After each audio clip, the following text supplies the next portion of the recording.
चिर परिचित कांग्रेस का अंदाज कह रहे हैं यहां पर बाबा रामदेव। आपके 20 सेकंड शुरू होते हैं। अब आप ऐसी दमनकारी राजनीति क्यों कर रहे हैं?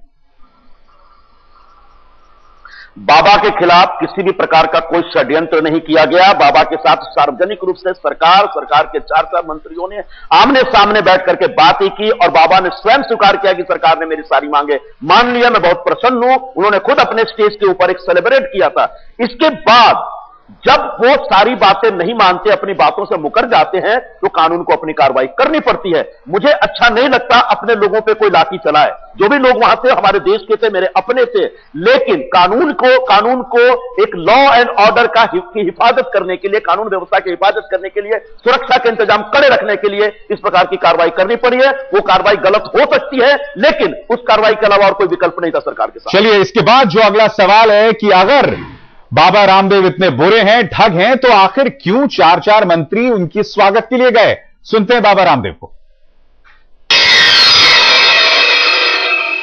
यदि हम कोई अलोकतांत्रिक काम कर रहे थे, हम यदि देश में अस्थिरता फैलाने का काम कर रहे थे, हम यदि सांप्रदायिक थे, तो क्यों गए 4 मिनिस्टर मुझसे मिलने के लिए एयरपोर्ट के ऊपर? और यदि मैं गुनहगार हूं, यदि मैं अपराधी हूं, तो क्यों बड़े बड़े मिनिस्टर मुझसे होटल में मिलने के लिए आते, मुझे बुलाते? क्यों प्रणब मुखर्जी मुझसे पत्र लिखने के 7वें दिन बात शुरू करते? यदि मैं गुनहगार हूं, यदि मैं अपराधी हूं, यदि मैं आतंकवादी हूं, मैं यदि नक्सलवादी हूं, तो क्यों मुझसे बात करते थे मान्य आदरणीय प्रणब मुखर्जी साहब? क्यों प्रधानमंत्री जी ने मुझे पत्र लिखा? 24 घंटे में संजय निरुपम जी कोई ठग नहीं बन जाता, क्यों? जवाब चाहिए आपसे। मेरा भी ऐसा मानना था कि बाबा ठग नहीं होंगे, बाबा बेईमानी नहीं करते, बाबा झूठ नहीं बोलते, लेकिन रामलीला मैदान में जो कुछ हुआ, क्या हुआ? आज से 2-3 दिन तक तमाशा हुआ, क्या हुआ? मेरा भी ऐसा विश्वास बन गया है कि बाबा बुनियादी तौर पर झूठ बोलते हैं, बाबा बुनियादी तौर पर फ्रॉड करते हैं। मैं वही तो बोल रहा हूं, 24 घंटे में क्या हुआ संजय निरुपम जी? कोई दूसरे प्रकार का तमाशा करना चाहते हैं। संजय निरुपम जी, लोग ये नहीं समझ पा रहे हैं। मैं ये जानना चाहता हूं 24 घंटे में ऐसा क्या हुआ? कहां उनकी महाठगी की मिसाल आ गई उस 24 घंटे में? अगर ये जुमले उनके लिए आप इस्तेमाल कर रहे थे तो उन्हें उस एयरपोर्ट की उस मुलाकात से पहले से उन पर लागू हो सकते थे, मगर क्या हुआ उस 24 घंटे में संजय जी? बिल्कुल आपने बहुत अच्छा सवाल किया विशाल भाई। 24 घंटे पहले, बल्कि उसके काफी पहले हमारा ऐसा मानना था कि एक स्वामी हैं, बाबा हैं, एक राष्ट्रीय मुद्दा लेकर के सामने आ रहे हैं, इनसे बात की जानी चाहिए और इनके तमाम सवालों का जवाब दिया जाना चाहिए।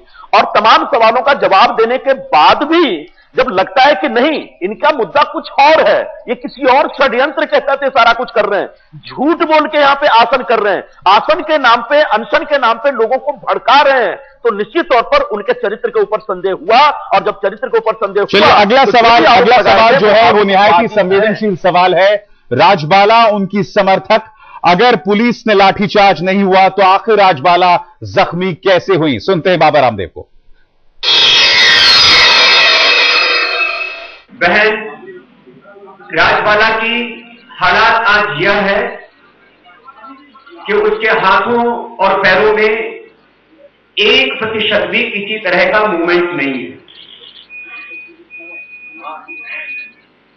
उसकी गर्दन पर अभी तक भी चोट है, चोट का निशान है, पीठ के ऊपर डंडों का निशान है, पैरों के ऊपर डंडों का निशान है। जो ये बात कही गई कि पुलिस ने कोई डंडा नहीं मारा, तो आखिर जो बहन राजबाला आज मरणासन्न है, उसकी गर्दन को किसने तोड़ा? उसकी पीठ के ऊपर डंडा किसने मारा? उसके पैरों के ऊपर डंडा किसने मारा?